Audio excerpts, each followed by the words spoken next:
আজ খুব সুন্দর একটা বাসায় বেড়াতে খুবই গিয়েছিলাম। সুন্দর এই গাছটা। কাজের জন্য গেলাম ঠিকই।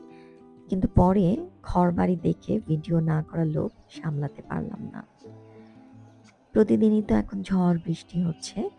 বৈশাখ বলে কথা। আকাশে মেঘের ঘনঘটা। দেখতে ভালোই লাগে। গাছপালা সব সবুজ, পরিষ্কার।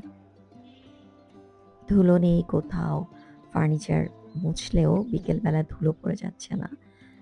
এটা একটা বড় আনন্দের ব্যাপার। আমার যেহেতু ধুলোবালি নিয়ে একটু অ্যালার্জি টাইপের আছে। মানে অ্যালার্জি মনে আছে। শরীরে ঠিক অ্যালার্জি হয় না। তো সেইজন্য আমার ধুলো দেখলেই খুব অসহ্য লাগে। বানিয়ে নিচ্ছি গাজরের লাড্ডু। বাসায় গাজর গ্রেট করে রেখেছিলাম। সেটার মধ্যে দিয়ে দিলাম নারিকেল কুড়োনো, চিনি, দারচিনি, এলাচ পাউডার। পাশের চুলোয় মাছ ভাজা হচ্ছে। ২ পিস মাছ, কারণ আমরা দুপুরেই শুধু ভাত খাই, সে কারণে। আর কিছুটা শুটকি। আজ আর আমি ওটসের খিচুড়ি খাবো না। আজ খাবো ভাত, আরাম করে। হয়ে গেল লাড্ডু বানানোর সবকিছু রেডি। এরপর ঠান্ডা হলে আমি লাড্ডুটা বানাবো। ঠান্ডা হবার পর এতে মিশিয়ে নিলাম বাদাম কুচি। আপনার ঘরে যে ধরনের বাদাম আছে সেগুলোই ব্যবহার করতে পারেন। আমার কাঠবাদাম ছিল, আমি সেটাই দিলাম। আর কিছু অ্যালমন্ড দিলাম।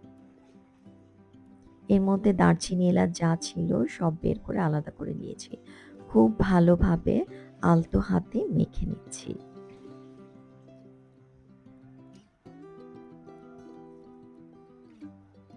খুবই সহজ কিন্তু খেতে বেশ মজা।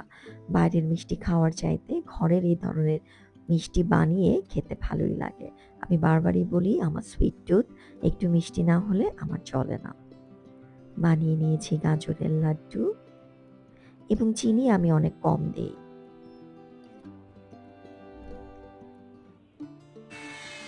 রান্নাঘরে জিরা ব্লেন্ড করা হচ্ছে। জিরার মসলা তৈরি হচ্ছে। কিছু মসলা আমি ব্লেন্ড করে এগুলো সব রেডি করে রাখি। জিরা, ধনিয়া, শুটকিটা রান্না করতে বসিয়ে দিলাম। ঝুরি শুটকি, অনেক রসুন, পেঁয়াজ এসব দিয়ে। ভালোমতো রান্না-বান্না শেষ, গোসল করে আনতে চলে গেলাম ছেলেকে।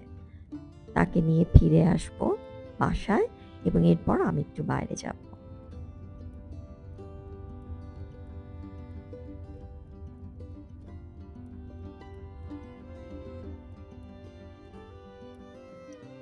তাকে কোথাও স্কুলে খুঁজে পেলাম না। তার ক্লাসে যেয়ে দেখি ব্যাগ, টিফিন ক্যারিয়ার এগুলো সব রেখে সে কোথায় ঘুরতে গেছে। এগুলো সব আবার আমি নিয়ে তাকে খুঁজতে বের হলাম।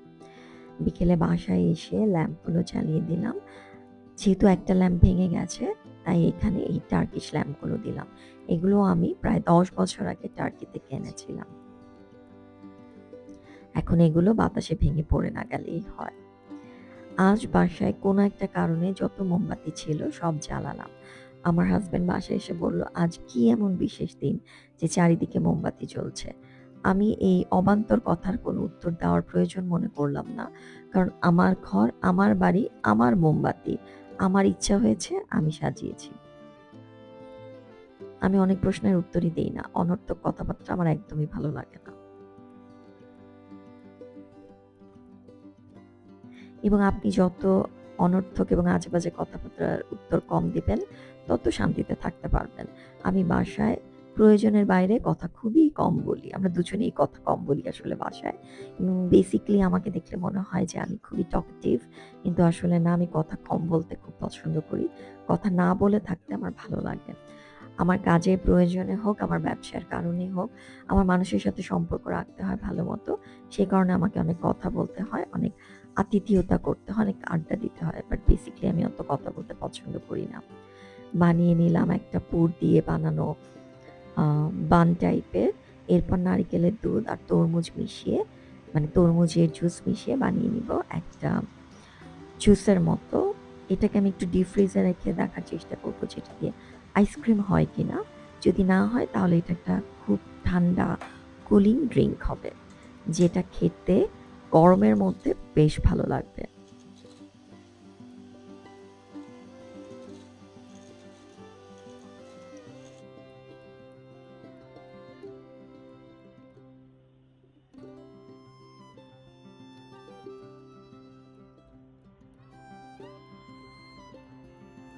কি সুন্দর একটা চকচকে ঝলমলে চাঁদ উঠেছে।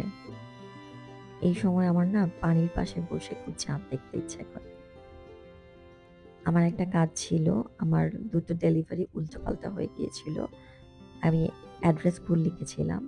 সো আমার উদ্যোক্তা বন্ধু যার সাথে মেলা করতে যেয়ে আমার পরিচয়, সুজান, ওর একটা কাপড় ডেলিভারি মানে অর্ডার ছিল, সেটা আমি ভুল করে আরেক জায়গায় ডেলিভারি দিয়ে দিয়েছিলাম। তো সেই কাপড়টা নিয়েই ওর বাসায় আমি গেলাম। কি সুন্দর একটা বাসা। সিঁড়িতে ঢুকতেই খুব সুন্দর একটা 3D ওয়ালপেপার, চারিদিকে গাছ এবং ওর বাসার গাছগুলো এত সুন্দর, সজীব আর সতেজ, দেখে খুব ভাল লেগেছিল।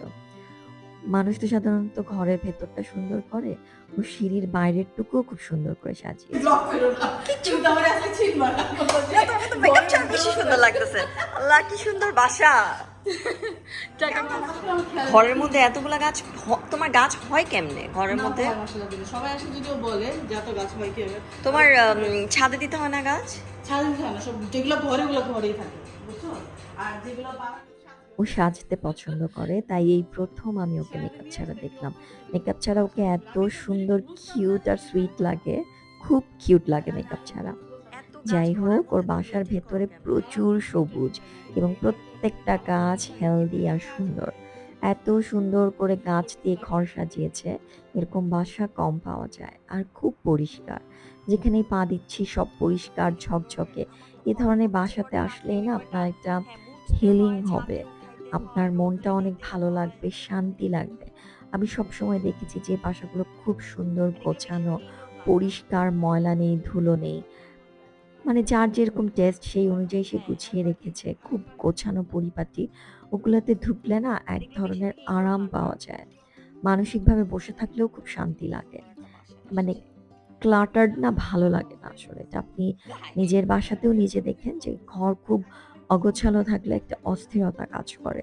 এটা সুন্দর করে গোছানো হলে ভীষণ ভালো লাগে। ওর বাসাটা খুব যত্ন করে গুছিয়ে রেখেছে। এইটা ওর ডাইনিং রুম। ব্লু একটা আলো দিয়ে পুরো ডাইনিং রুমটা সাজানো, খুব সুন্দর করে গোছানো বাসাটা। বারবারই বলতে হচ্ছে সুন্দর, কারণ বাসাটা আসলেই সুন্দর করে গুছিয়েও রেখেছে। আর এই ধরনের বাসা দেখলেই বোঝা যায় যে এই বাসার হোম মেকাররা সংসার কি পরিমাণ ভালোবাসে, কি যত্ন, কি ভালোবাসা, কি আদর তাদের সংসারের জন্য। এই যত্ন, এই আদর, এই ভালোবাসা আপনি টাকা দিয়েও কোথাও থেকে কিনতে পারবেন না। এটা শুধুমাত্র মনের ভালোবাসা থেকেই আসে। সংসারের প্রতি এই ভালোবাসা, এই মায়া, এই স্নেহ, এই আদর।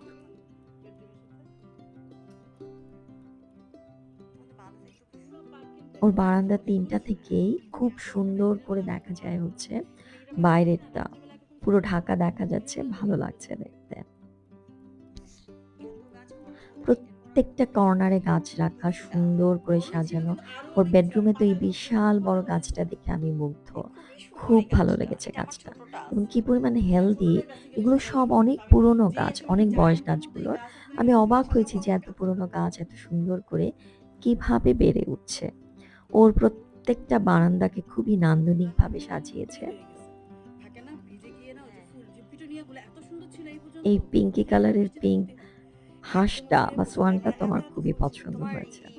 এখানে আবার একটা ছোট্ট ঝর্ণা আছে, যেটা থেকে টিপ টিপ করে পানি পড়ে এবং সুন্দর মিষ্টি একটা শব্দ হয়। ও বলল যে এই ফার্নের বাসার মধ্যে, মানে গাছের মধ্যে একটা পাখি বাসা বেঁধেছে।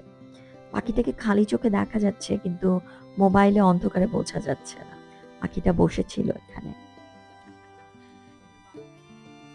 এভাবে কিন্তু আপনি প্রকৃতিকেও আসলে হেল্প করেন। এই যে পাখি আসে, পাখি বসে, একটু পানি রেখে দেওয়া পাখির জন্য, একটু খাবার রেখে দেওয়া। এভাবে কিন্তু আসলে প্রকৃতিকে হেল্প করা হয়। এবং আমার ২ বারান্দাতেও অনেক গাছ বলে আমার বারান্দাতেও কিন্তু প্রচুর পাখি আসে। ভিডিও করা যায় না, কারণ গেলেই শব্দ হলেই পাখি উড়ে চলে যায়। এই যে সেই ঝর্ণা, যেটা দিয়ে পানি পড়ছে টিপ টিপ করে, সুন্দর একটা শব্দ।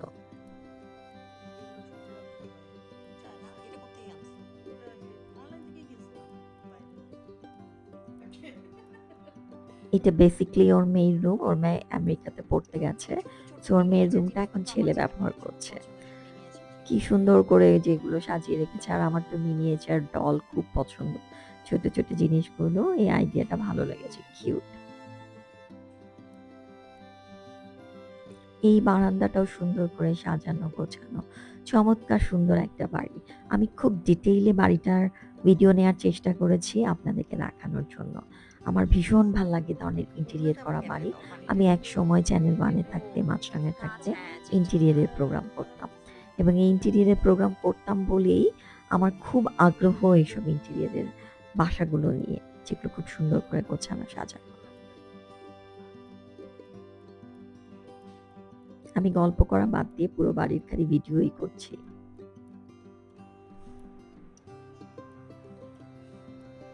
আর ওর বাসার গাছ সত্যি আমাকে মুগ্ধ করেছে।